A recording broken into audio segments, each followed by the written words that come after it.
So unless you're using web deploy and running code-first migrations as part of your deployment, you have to deploy your database manually.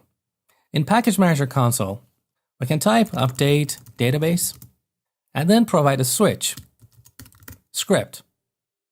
With this, instead of updating our database, we'll get a SQL script that includes all migrations in our application. So this is useful when you want to deploy your database for the first time. But after that, you don't want to run all these migrations again.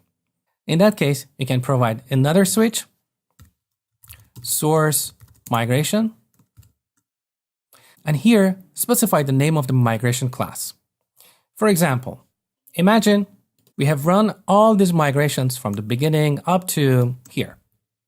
So in the new version, we want to deploy from seed users to the last migration. Then here, we add seed users.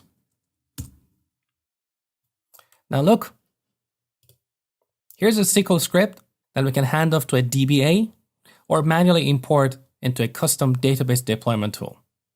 Once again, I want to emphasize the beauty of the code-first workflow.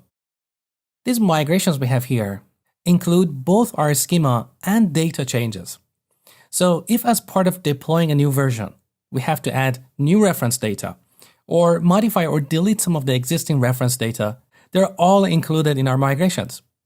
If you don't use code first, you have to manage all these scripts manually. And from experience, I'm telling you, this is very time consuming. And actually, it's a waste of your time because of the technologies we have available these days. So don't go back to the old way of doing things. Now, how do we know what migrations we have run on a given database? It's pretty easy. In our database, we have this table, underlined migration history. View data.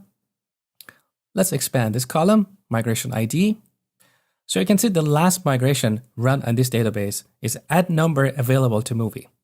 So imagine all your databases, development, testing, staging, production, they all have a proper version history. You know exactly what version a given database is at and what you need to do to bring it up to the latest version. So that's all about migrating database. Next, I'm going to talk about build configurations.